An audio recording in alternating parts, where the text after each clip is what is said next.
Du Mali à l'Afghanistan, les terrains d'intervention des troupes de montagne de la 27e BIM basée à Vars sont nombreux. Mais pour l'entraînement, c'est dans les Alpes qu'elles ont pris place cette semaine. Ça peut pas faire de mal, la belle histoire de Short Edition, la société grenobloise éditrice d'histoires courtes et de bornes qui permettent de les distribuer, vient de faire entrer dans son capital le réalisateur américain Francis Ford Coppola. Et puis le FCG prépare la demi-finale de Pro D2 qui l'opposera samedi à Montauban. Avant de partir dans le sud-ouest, les rugbymen grenoblois s'entraînaient ce matin au stade Lesdiguières. Bonsoir à tous, bienvenue dans ce JT du jeudi 26 avril 2018, à toutes les heures à partir de 18h, 10 minutes pour faire le tour de l'actualité du Grand Grenoble.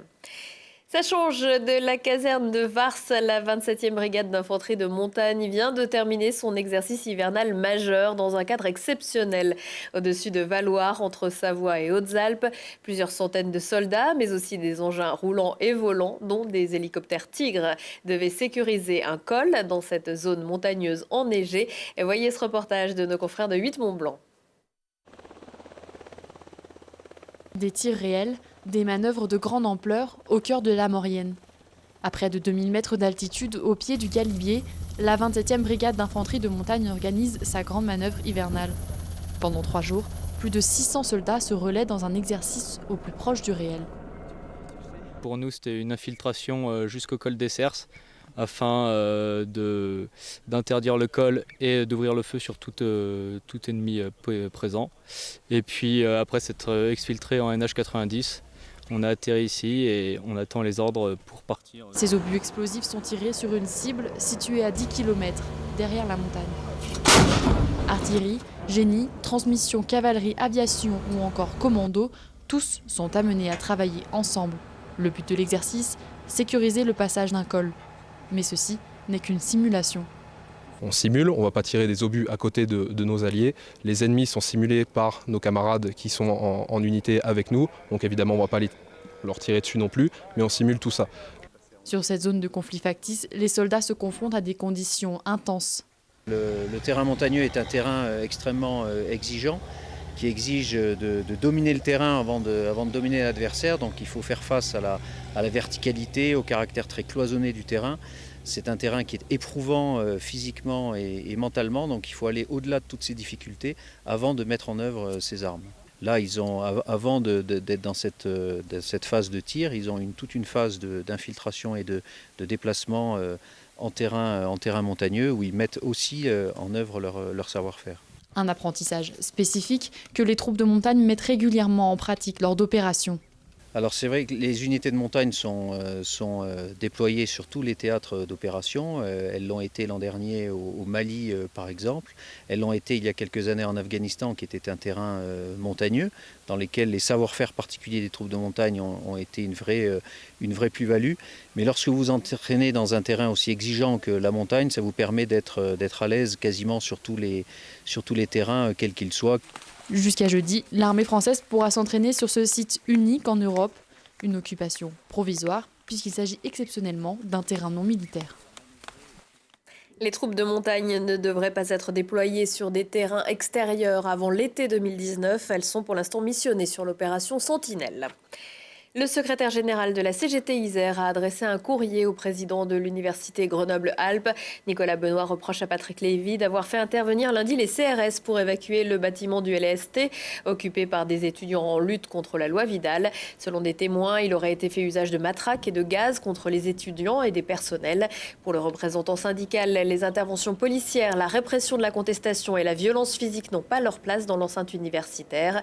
Par ailleurs, les 10 000 personnes qui se sont prononcées par vote électronique ont voté à plus de 75% leur opposition au blocage, notamment pour la bonne tenue des examens. Selon une récente étude, près de 9 femmes sur 10 ont subi du harcèlement sexuel ou sexiste au cours des 12 derniers mois. Du contact physique à l'insulte, en passant par des regards insistants, des attitudes plus que déplacées qui ont parfois été constatées dans les transports en commun. Le SMTC et la CEMITAG lancent une nouvelle campagne de communication pour lutter contre les comportements sexistes dans les bus et trams de l'agglomération grenobloise. Une entreprise de service public qui se préoccupe de cette problématique de harcèlement sexiste se doit aussi d'être exemplaire par le comportement de ses propres agents. Bien évidemment, cette problématique est au cœur des formations et du projet de société de l'entreprise. Mais sur le harcèlement sexiste, comme d'ailleurs sur le fait religieux, ça demande des formations spécifiques, des formations qui sont dispensées bien évidemment par des organismes extérieurs, et aussi ça demande d'apporter des réponses concrètes à des cas qui peuvent se produire dans les bus et dans les trams, et face auxquels ces cas-là, nos agents doivent être formés et mieux à même de comprendre et d'appréhender la situation. C'est la première dérégulation. Rappeler à celui qu'on connaît ou qu'on ne connaît pas qu'il a un mot de travers, qu'il a un geste de travers, que c'est inapproprié, c'est la première façon dont nous ferons reculer dans les transports publics, comme dans l'espace public, comme dans la sphère privée, tous les comportements sexistes. Si jamais on ne se sent pas de le faire, là aussi, que l'on soit victime ou que l'on soit témoin, dans les rames de tramway, nous pouvons appuyer sur le bouton qui interpelle le conducteur, qui est donc lui en mesure de faire intervenir des forces de police si jamais c'est nécessaire. Dans la continuité de cette sensibilisation, des expérimentations d'arrêt à la demande seront menées prochainement sur le réseau de soirées.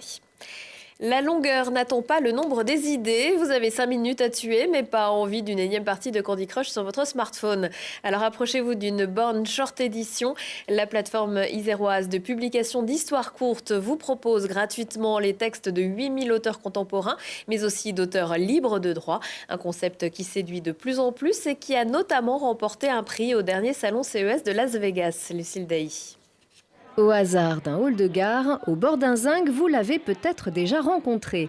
Cet appareil, aussi simple que l'idée de son créateur, vous offrir un moment d'évasion, ne serait-ce qu'une minute. En moins de temps qu'il n'en faut pour le dire, un petit parchemin vous invite à lire. Et derrière ces quelques lignes, un auteur comme vous et moi, à qui Short Edition a prêté sa plume interactive pour défendre la littérature courte.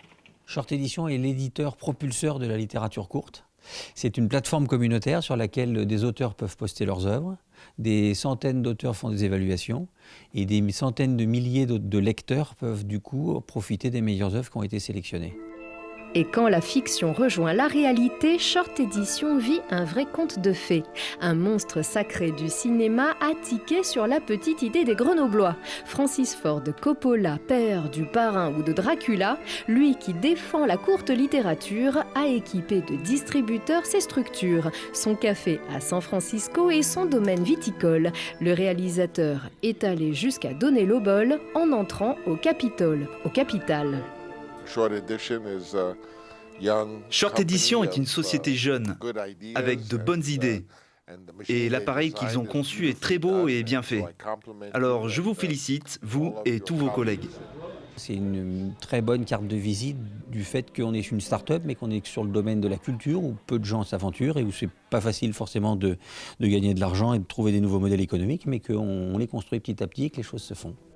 Et elles se font en plusieurs langues et même avec des dessins. Il semble que pour une fois, Short Edition écrive bel et bien une histoire longue. En comptant les 2 nouvelles bornes installées par Coppola pour ses vignobles de la Napa Valley, Short Edition compte une vingtaine de bornes outre-Atlantique et prévoit d'ouvrir un bureau aux États-Unis d'ici 1 à 2 ans. Les premiers noms du cabaret frappé viennent d'être dévoilés. Sean Kuti et Egypt 80, Altingen, Kokoko, Kabadzi, Flesh Love, Gunwood, mais aussi Kazi Lambiste, Sandra Nkake, H-Burn, sans oublier les Grenoblois de Gnawa Diffusion, Arrache Sark Chic ou Pelouse se retrouveront sur la scène du Jardin de Ville de Grenoble du 16 au 21 juillet. Ce sera la 20e édition, toujours 100% gratuite et en plein air. On attend la suite avec impatience. Le FCG est à 2 matchs du bouclier de Pro D2 et de la montée en top 14. Les rugbymen grenoblois ont gagné leur place en demi-finale grâce à leur victoire sur Biarritz le week-end dernier. Et samedi, ce ne sera peut-être pas la même limonade face à Montauban, sans doute l'une des équipes les plus conquérantes du championnat. Ce jeudi pour les Rouges et Bleus, c'était la dernière mise en place au stade Lesdiguières avant le départ pour le Tarn-et-Garonne. Montauban a été, en tout cas sur la première partie de saison, la meilleure équipe de la Pro D2. Après, Perpignan a été très, très solide aussi, mais voilà, je pense qu'on ne part pas favori, d'autant plus à Sapiac. L'humeur est très bonne, on voit que tout le monde est content d'être à l'entraînement ce matin. Forcément, il y a des déçus parce qu'il y en a qui ne vont pas jouer le match, mais je peux dire que tout le monde a hâte que le match commence et qu'on puisse à nouveau montrer de quoi on est capable. Si on arrive, déjà ce sera on sera tous très contents parce que c'est un travail acharné, c'était pas volé, mais finalement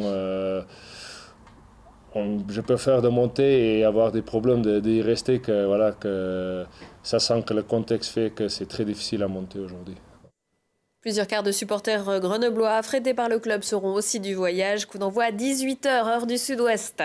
À 19h15, 20h15, 23h15, si on parlait. Aujourd'hui, avec ses invités, Thibault Leduc va bosser dur avec la championne olympique Perrine Lafont avant de se détendre, à skier au pied, mais sur l'eau, puis dans le plus grand parc d'attractions de notre département.